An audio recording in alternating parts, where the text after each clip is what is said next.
like this back in the day. My mother lived upstairs. The downstairs was like a band room flop house. After a gig, the band would crash here, and we'd wake up and there'd be about 20 people on the floor sleeping. We don't know how they got there.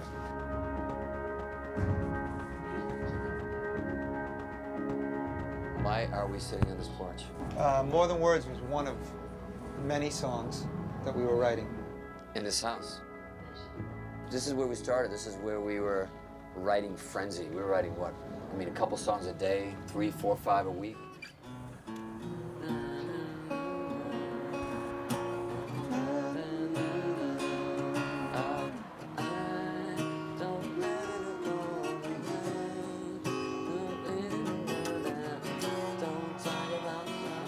Set up, huh? Tell me what you want.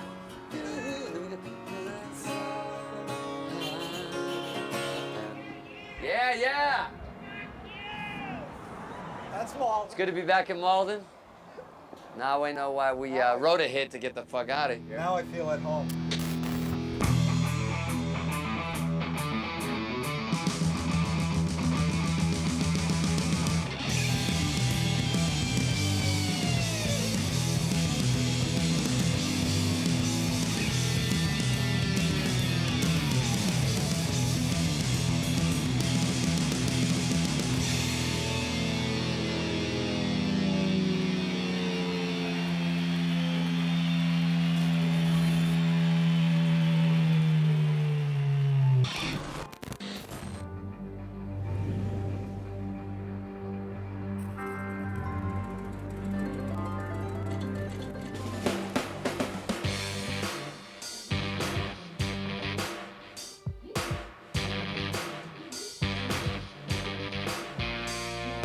We haven't played Vegas a whole lot, so it's been fun this week coming here and checking this place out. The day we found out, we've been here for 2 months waiting.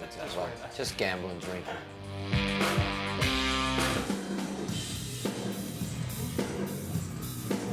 We never performed the whole album on stage. For us, it's an interesting thing. We thought we would do Pornograffitti in some places, and then other people get really upset. Wait, how can you be doing this in the UK and Europe and not doing it in America? And then you do it on the East Coast and say, why aren't you doing it in the West Coast? So we set up rehearsal today, and it's great to play the porno stuff.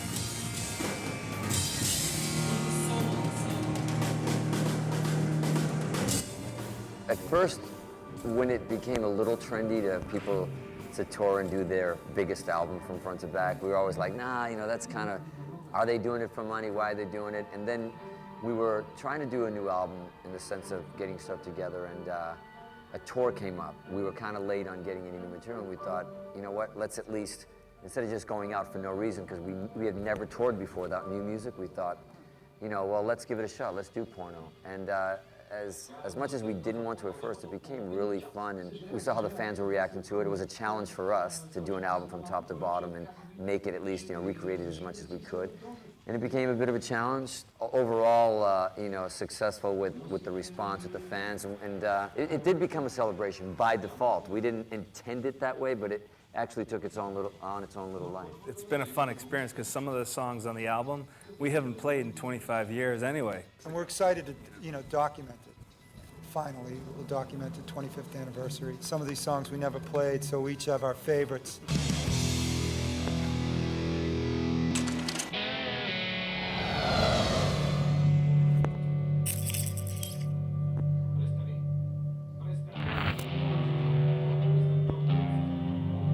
Where it all started, man. 1987. It's where we got signed. See how different it is. Yeah, man, this is where it all happened. We had a good 3 or 4 labels here.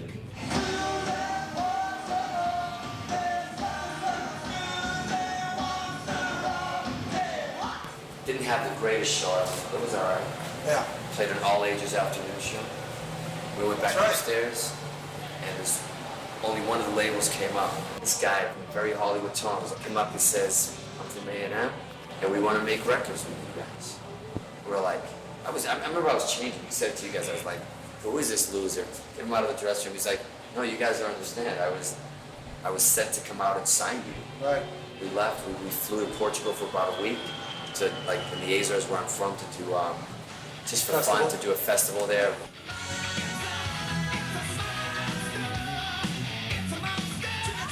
We were getting calls from here from our manager and from, that were 4 labels were bidding for us, at least 3 or 4. I remember hearing Capitol, CBS, people saying, don't sign with them, sign with us, and you know how it is, nobody wants you, and then That's right. one chick wants you, the other ones want you more. When you listen to their vocals and what they do vocally, the 3 of them together, Nuno and Pat and Geary, those voices on those harmonies are unbelievable.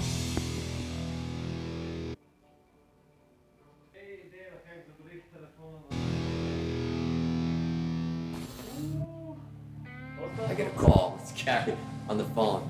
He's like, listen, man, I know this may sound strange, I'm not creeping on you, or like stalking you, whatever, but Never heard what? he never heard me. He goes, I got a feeling. he goes, I just got a feeling, man. I'm gonna find my guitar players. I want you to join the band. I'm like, what do you mind? I said, you have never even fucking heard me pick up a guitar. He goes, I don't care. He goes, I just know. He goes, I just know. He goes, yeah, I want you to I don't join know the lots of things, but that I knew. And I said, hey, at least come and see the band. So he came to Celebrations, that place where we first met. Right. We had a gig. He came down, saw the band, Well, saw I me like after the the band. show. He liked the band. He goes, hey, I get it. Your band's great. He kind of goes, I wish I never saw you, but, and he left. 30 seconds, a minute, 2 minutes later, I go, I'm trying to take my shirt off, and I just stopped and I looked at my band and I said, guys, I'm leaving. I quit. I didn't even know the words even came out of my mouth. It was like I was watching myself talk. And I just went like, I quit, and they're like, what? And we got into a big argument. What do you mean you quit? What the fuck? We argued for a second. I go, I don't know, I gotta go. Quit. Got my shit together, got a guitar. I remember walking out with my guitar. My friend Jeff, who I was more worried about than anything. They were all my friends, of course, but he goes, hey man, I know something's up. You wouldn't do that if it was like, I go, Jeff, I don't even know what I'm doing right now. It's like instinct. Shit just takes over. It's like some weird destiny type shit. But I wasn't even sure why I was quitting, but I left the door. In Celebrations, when you leave, you walk through the club. I remember the music like pounding. You're like, what the fuck am I doing? We get to the exit. There's this massive stairwell. I thought Geary was long gone. I'm at the bottom of the stairwell. Gary's at the top. It was like the Mean Joe Green, Pepsi kid in the thing. And I looked up. I go, hey, what time's rehearsal tomorrow? It was crazy. He looked at me like, what? 1 minute I said, no, I'm not doing it. Then I quit my band, all within like a day or 2 of all this shit. And then a few days later, he told me like he was letting his 2 guitar players go. Still hadn't rehearsed with them, and it was insanity. And then that was it. That's how it started. Went down rehearsal, and we never looked back. We got together and we wrote like 5-6 songs in a week. It was ridiculous. The chemistry was just ridiculous. Cherone, his vocal style and his voice stands out from other singers. Not only did he have a cool live show where he did stuff that other people didn't do, but his voice stood out very well. And I think it worked extremely well for Extreme. Geary, as a frontman and as a singer, vocally, he hasn't lost a step. And this is a guy that's been at it now probably 30 years. I had a little garage band going on. We were awful. We were playing cover songs, but we loved it and passionate and loved doing it. And Geary Cherone walked in the garage one day. He just was living, really nearby where I was living in Malden, Massachusetts. Someone introduced him in and said, he was a singer. And Hi, wanted to be a singer, Jaggy. and that's something we didn't have. It was a rare find back then as a kid that I find someone who had the balls enough to step up and sing. It all started that day. It would be many years before we actually, between finding different musicians that worked, that didn't work, and we slowly sort of pulled that together over years. And through 3 different bands until we finally formed Extreme. This is Geary Cherone, the man, the myth, the legend. Geary Cherone as a singer is he's a guy that I would say is he's like an athlete. He really takes care of the whole picture there. So he has a great range, and he really puts a lot of effort and energy into what he's doing. So he delivers it, and it's you take what he's giving you, and it seems like a real honest thing that he's offering you. So I think that's how his music and his style comes across. When I moved to Hollywood in 1986, my first act boost my career was I found the number of Extreme's manager back in Boston. They were still an unsigned band, I believe. Found the number of the Extreme's manager in Boston and told him that I would like Geary Cherone to audition for my new band. There was no band. It was just me in an apartment living on Normandy. And I was just like, I'm gonna build a band around this guy who was my, one of my favorite frontmen, so it's pretty funny. The manager declined my request for an audition. I had seen Chris Squire's bass on MTV, and I thought, wow, that's a really unusual bass. And a friend of mine in high school said, that guy in Winchester builds that in custom guitar shops. I used to go to his shop every day after school and just hang out and be a fly on the wall. And to the point I was probably just annoying them. But then I begged them for a job, and they said, okay, yeah, come after school. I started learning how to paint guitars, and we were making custom guitars, and musicians would travel from all over the place to bring their guitars to him. He's one of the best luthiers in Boston, probably in the world. There was this guy, Nuno, that came in one day, and of course we were young. I was just a teenager, and I remember just having a feeling about him, talking to him and go, wow, this kid's really, I didn't even hear him play, but somehow I knew he was going to be incredible. And I remember going to a nightclub, our band was playing on a weekend, and I hear this amazing guitar, they were playing local bands over the PA. I'm like, oh my God, who is this band? How come I've never heard this? And someone told me, well, that's Sinful. That's Nuno's band. I'm like, oh my God, this guy is just off the charts,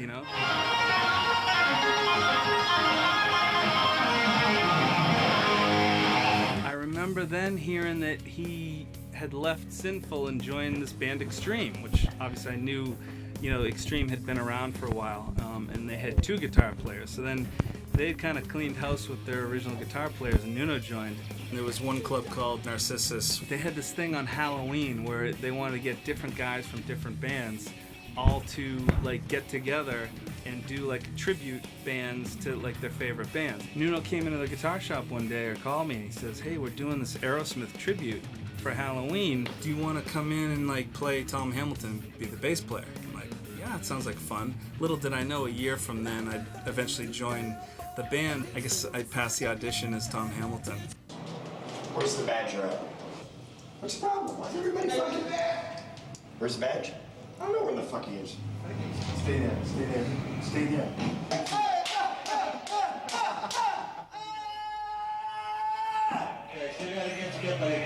Days before the event, the drummer that they had in place broke his arm or leg or whatever it was, and so as an emergency tactic they asked me to sit in and be Joey Kramer of Aerosmith. So we played at Narcissus as the Extreme that we would one time become and not even know.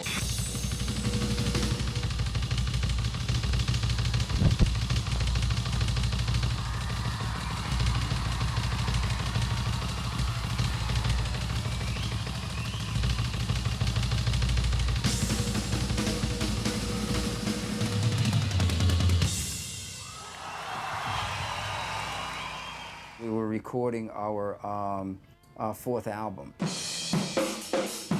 One day I had walked out after having recorded something, and I went into the little kitchen area to sit down, and I was on the phone arguing with the merchandiser about whatever I was arguing about.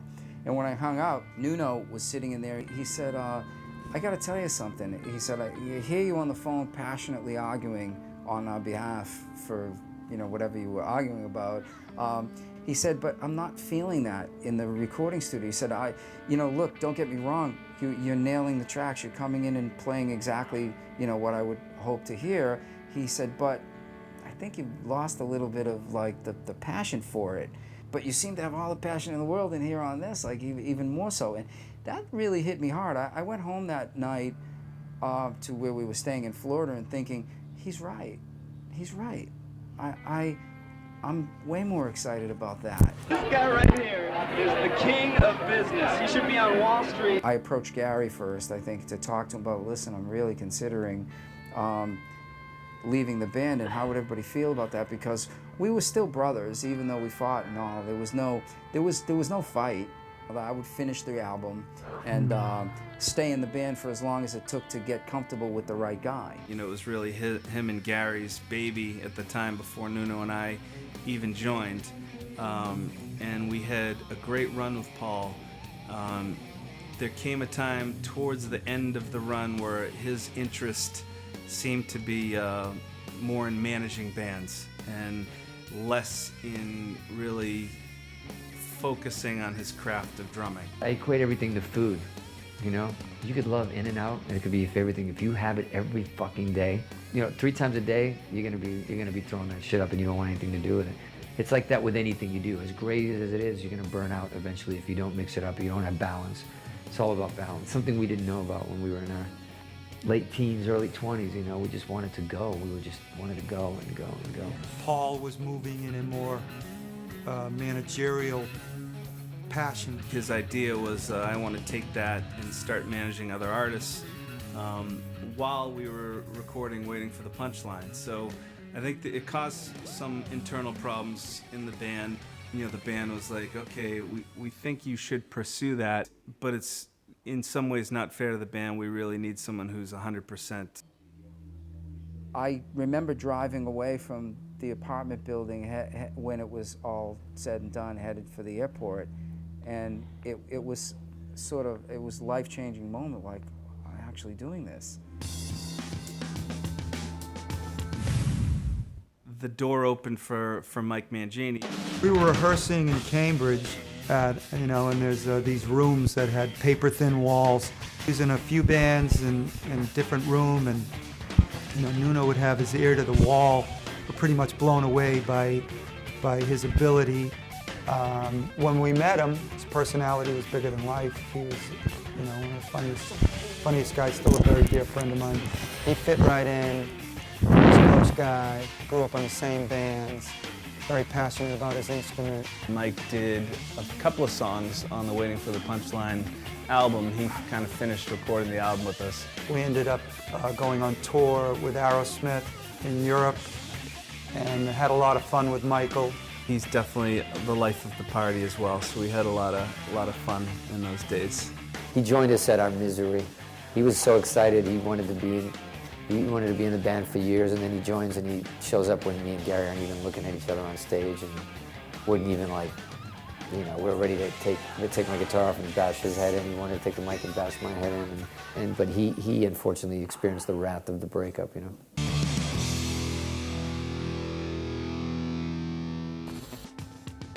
K-Fig is killer back there on drums. I mean, he's been in the band for a long time now, and he just knocks it out and is a perfect fit.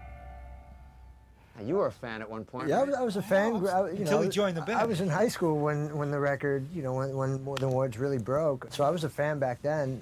The one thing I appreciate the guys allowing me to do is bring myself to an album that was already written. People already know the songs as the way they are, and I respect the songs, and but like Nuno said, I bring myself to it, and that's, you know, cheers to you guys for letting me to do that.